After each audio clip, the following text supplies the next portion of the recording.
Arg. Hello everyone, and this is awkward, kind of, but this has been out for a little while. It's another story by Michaela Laws, which is the same girl who did Seduce Me. This one wasn't free, but it was only a few cents. It was on sale, so it was I think it was 48 cents was how much I got it for.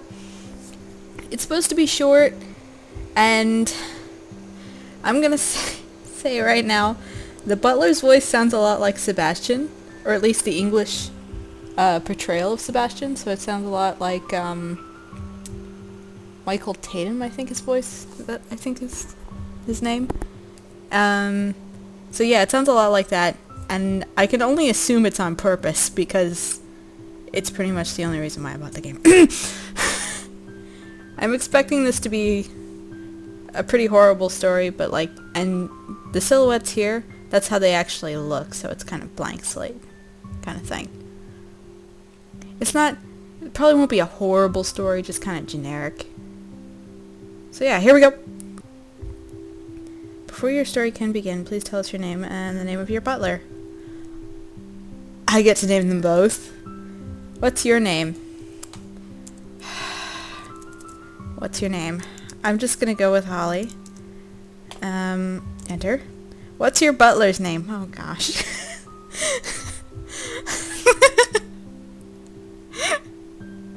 Do I have any shame inside my body? Nope, I don't have any.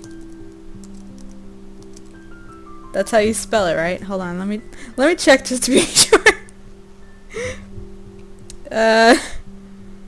Yeah, Black Butler Sebastian. Yeah, that's how you spell it. That's how you spell it. Did I hit enter? Okay, good. So you are Holly and your butler is Sebastian. Now, please know that this story was made in Ren'Py, the visual novel engine, with music composed by Christopher Escalante and voiceover by Bradley Gareth, Hayden Debut, and Jonas Scott. We sincerely hope you enjoy this short story. Sincerely. Achievement unlocked, game start. Sweet. Is it gonna go? Oh, okay. Life's not fair, is it? I'm not sure what you mean, ma'am. Oh my gosh. It just isn't. I have... I should be... I forgot. I should probably try to be British. It just isn't. I have riches and power and practically everything I could possibly want, but I don't at the same time. You're getting you're being silly, ma'am. Metaphysical, metaphorical, what the fuck? This was my life, whether I liked it or not. I was an heiress to a rich family. Oh, woe is me. Splendid, no? To many women, this would have been a dream come true, the perfect way to spend life. However, it wasn't as loving as one would think. Sophie, I'm being serious. Of course you are, of course you are. I'm not saying you aren't. You said I was being silly. But I never said not serious, ma'am, did I? Fuck you. You... Aha! See, ma'am, I know you're serious. You're just being silly. There you go again, being a simpleton. Sophie was my personal maid and, despite her jokes, she was one of my best friends, for some reason. She has been with me ever since I was a child and has cared for me like a sister ever since. Sophie has gotten me out of trouble so many times, even when I was at fault. It's a surprise that she deals with me. Now, ma'am, don't get fussy. I was only fooling. Still, I am right, you know. Life isn't fair. Life is never fair, ma'am. It gives you lemons when you want to make orange juice. That's how the saying goes, right? No. No, it's not. It's when life gives you lemons, make lemonade, Sophie. But what if I want orange juice? Well, fuck you and your orange juice. That's exactly what I mean. It's not fair. Oh, Mum, you're not talking about him again, are you? Of course I was. He was all I could think about, all I could talk about.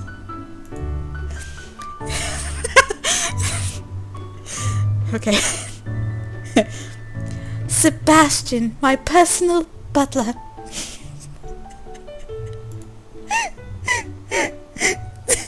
Okay. No, oh fuck,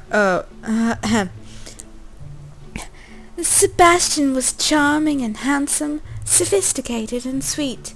He was practically everything I dreamed of in a man. Yet despite him being always in arm's reach, he was as far away as could be. He was devoted to being the perfect servant, even if that meant disobeying any romantic requests. I let out a sigh and looked to Sophie helplessly. I'm hungry, Sophie. Oh no, Mum, those puppy eyes won't work on me. I already got you an extra tray of biscuit cookies for your morning tea. Oh my gosh. That voice just, it grates on my nerves.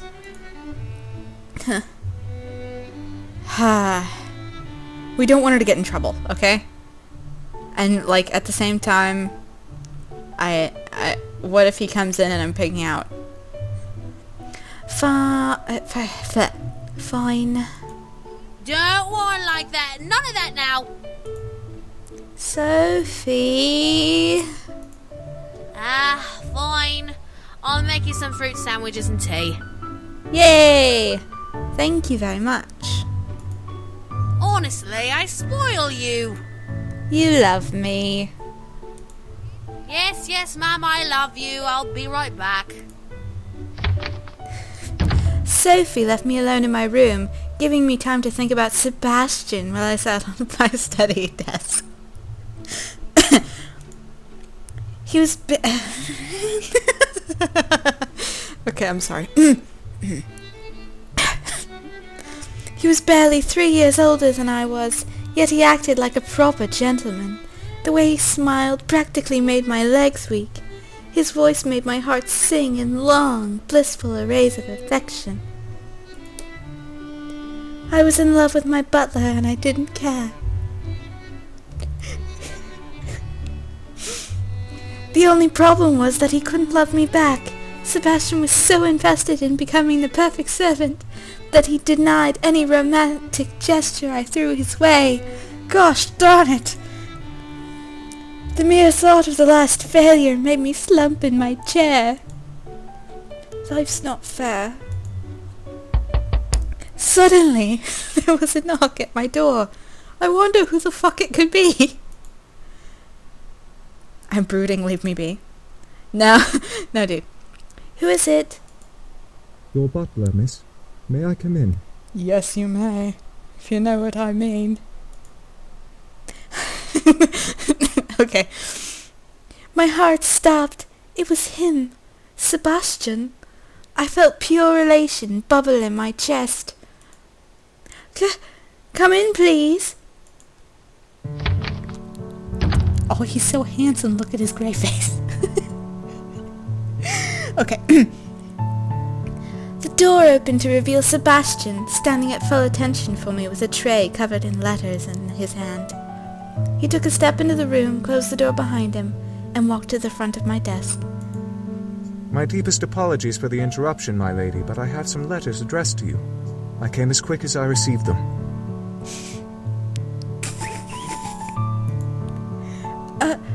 Oh, thank you.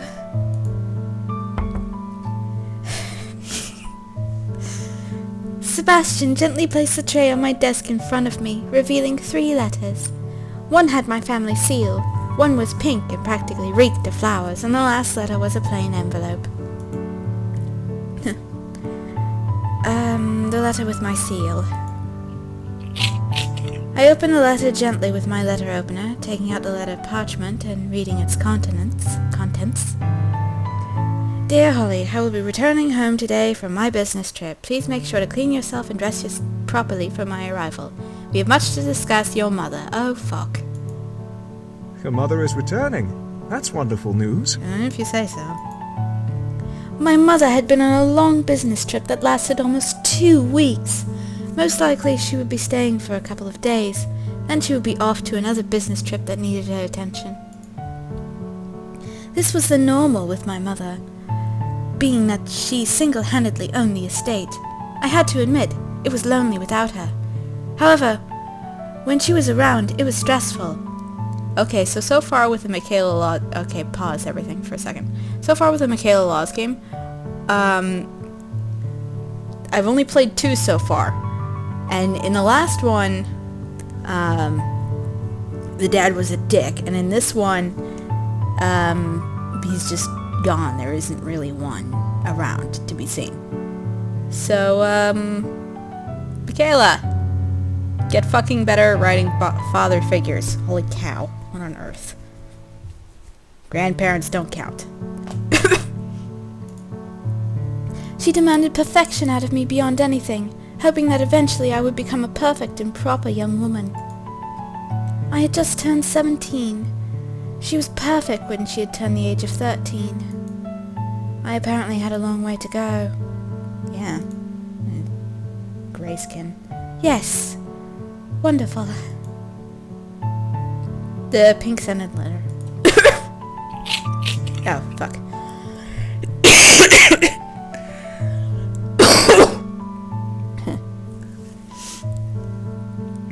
I held my breath and opened the letter with my letter opener, taking out the letter parchment and reading the contents of the note.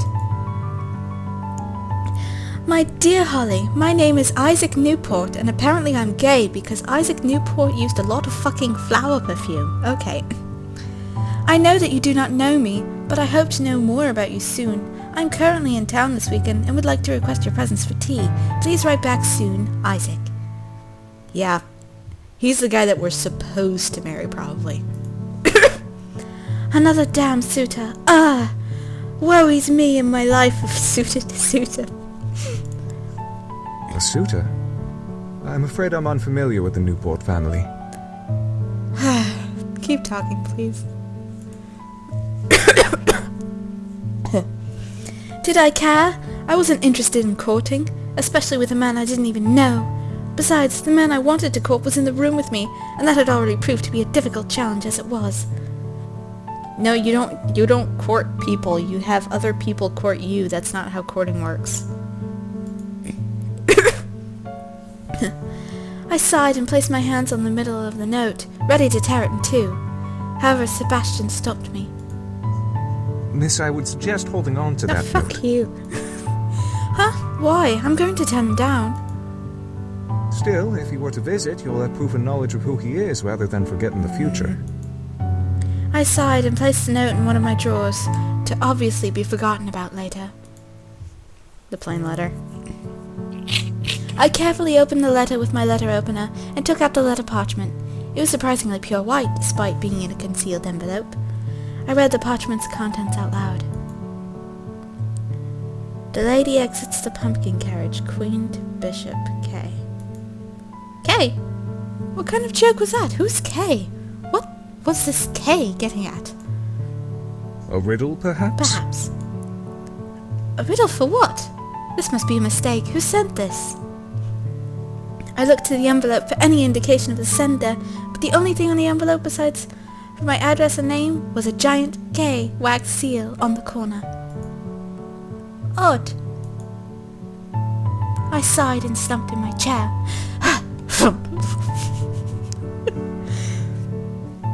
My mother's returning, I have another damn suitor, and this letter riddle makes absolutely no sense. Today is starting off marvelously. Say mother you. Is there anything I could do to make you happy, my lady? Yes? The short answer is yes. Why would you do this to me? No, we can't. 'Cause, like, that puts him in a spot emotionally that isn't right. That's emotional abuse. You can't really extort that out of him. You gotta let him do it himself. No, thank you. I stood and walked around my desk, wanting some fresh air. Tell Sophie that... Oh! Oh! Oh! Woo! Hi! I suddenly felt myself falling, my foot slipping out from underneath me. I quickly grabbed for something and tried to maintain my balance. Oh gosh, it's the old fall over cliche. What I didn't realize was that I grabbed Sebastian and had pulled him down over on top of me. Hello? My lady, are you all right? Oh yes, I am 10 out of 10, sir.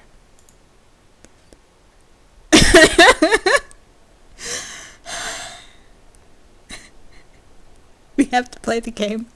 Okay. Yes, I'm sorry. I bit my lip. This was exactly what I wanted, but this was purely an accident. I was sure he would think this was planned. Are you okay, Sebastian? I shouldn't have grabbed you. I am, thank you. Oh, he stuttered. To my surprise, he was blushing a little bit as well. I stared in shock. Was he as embarrassed as I was?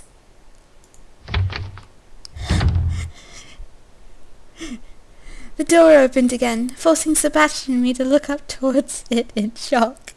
Ma'am, I brought you... oh my.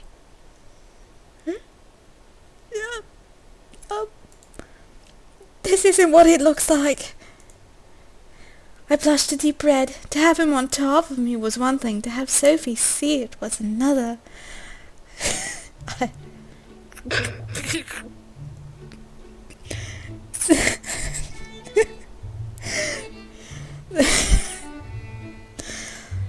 Sebastian quickly stood up and helped me up, gently brushing us both off as Sophie bit her lip with a grin.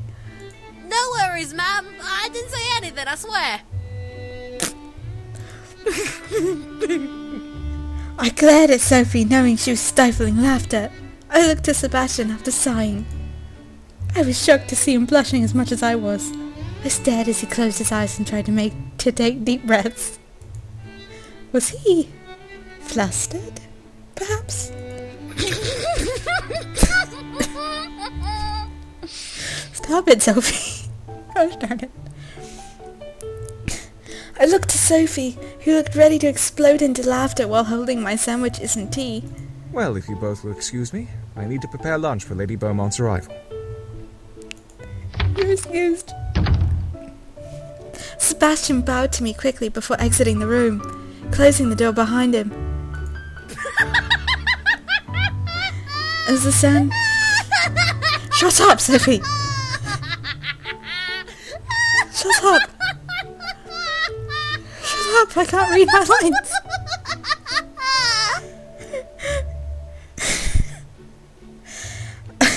As the sound of his footsteps disappeared, Sophie burst into laughter. What on earth happened while I was away? Were you trying to seduce him again, ma'am? Sophie! What? Sophie! No! Sophie! That was hilarious, ma'am. Sophie, you asshole! I glared at her once again, making her stop and bring her laughter to a soft chuckle. So, ma'am, I brought some sweet sandwiches and tea for you. Strawberries with a fresh hazelnut spread.